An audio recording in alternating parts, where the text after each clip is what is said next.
Field marshal of Pakistan سید آصم منیر اور نے ایک مضبوط اور پرعزم بیان دیتے ہے جڑو پاکستان کی مسلح افواج کی صلاحیتاں عزم اور قومی یکجہتی پر روشنی کل ہے۔ انہوں نے کہا کہ معرکہ حق کے دوران افواج پاکستان نے نہ صرف اپنی پیشہ ورانہ مہارت کو مظاہرہ کیو بلکہ عالمی سطح پر پاکستان کی حیثیت اور وقار میں بھی مش زیادہ بادو کیو ہے۔ یہ بیان اس گل کو غماز ہے کہ پاکستان کی مسلح افواج اپنی ذمہ داریاں نہ انتہائی سنجیدگی اور عزم کے نال نبھا رہی ہے اور دشمن کا شیطانی منصوبہ اور چالیاں کو مقابلہ کرنے واسطے ہمہ وقت تیار ہے۔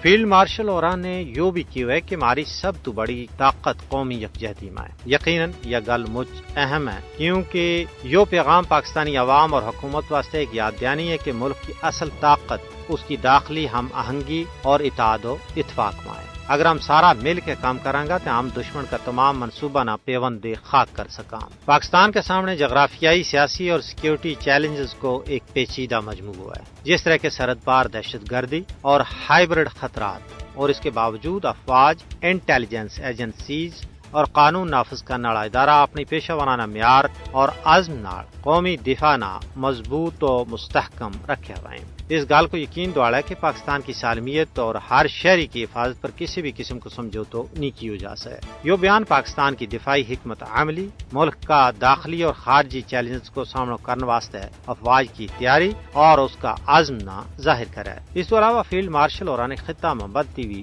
جیو پولیٹیکل کشمکش اور بیرونی حمایت یافتہ انتہا پسندی کا تناظر میں پاکستان کی مسلح افواج کی اہمیت اور ان کا کردار نہ اجاگر کیو۔